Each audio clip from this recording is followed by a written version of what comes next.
Elo libota na ngai awa tozali na avenue toyi kotala lupango moko na ebike tokosepela yango makasi, mais avant tout tozotala na quartier. Donc oyo nyonso oyo tozotala oyo eza quartier. Donc awa toza na commune ya Mongafula, commune ya Mongafula, bandako nyonso ozomona oyo eza quartier. Toza na quartier Musangu, donc parmi ba quartier ya kitoko ya Mongafula, parmi ba quartier oyo etongami makasi toyelaka bino sepe ya mushi, lelo toyeli bino quartier Musangu.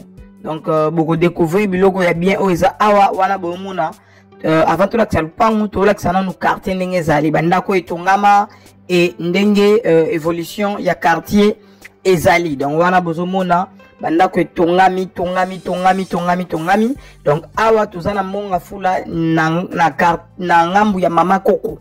Donc à partir ya route de Matadi sur l'équipe Matadi Kibala okomi na Mama Koko okoti oya se retrouver awa na quartier Musangu. Donc wana to yesko na avenue place lupango na biso ezali avenue yango o nyonso zomona o ba voisin ato komi liboso lupango ibandi na colonne to la ksana tozo tambola lupango na biso yango bandako nyonso o to la ksabino ya ba voisin yango wana bozomona bandako telemi wana.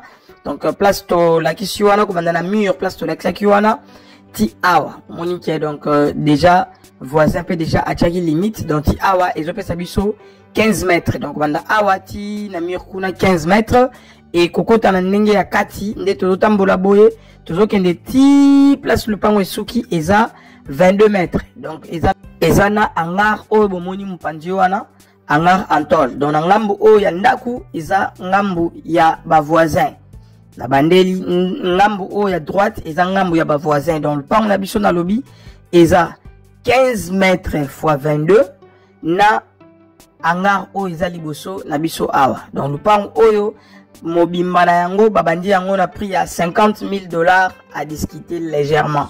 Donc $50,000 à discuter.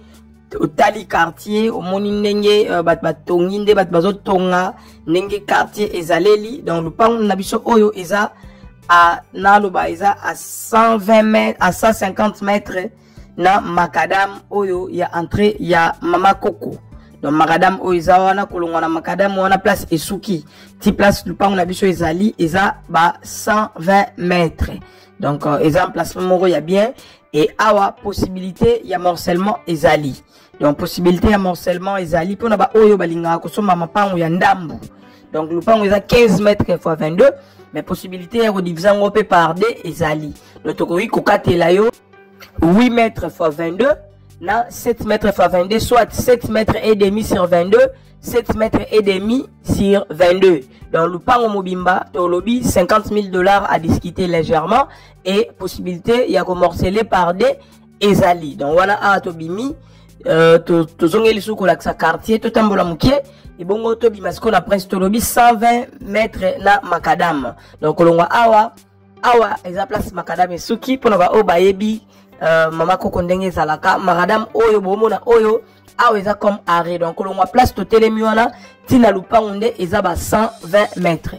Donc awa tozui moto tozo bimasiko poto bimatina route de Matadi to ba na bina partir route de Matadi kokota tina arrêt wana eza asphalté. Donc makadam yango yango et puis kolongwa place to tuko la ksamno ba moto telemi wana ti place lupango ezali nde tolobi eza ba 120 mètres. Donc awa tobimi talasko quartier ndenge ezali.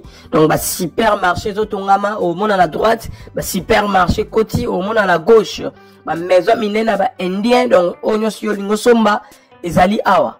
Donc onyo somba okaya so moelon onini po osa misala nyonso ezali. $50,000 à discuter morcellement, $25,000 à discuter, $25,000 à discuter. Donc on est sur intéressé benga biso tala carte ndenge zali tala accessibilité ndenge zali dans le pan ezo répondre na ba critères nyonso oyo esengi pour na kosomba yango. Donc 15 mètres x 22, $50,000 à discuter, morcellement par 2 ou soit 8 mètres na 7 mètres, $25,000 à discuter.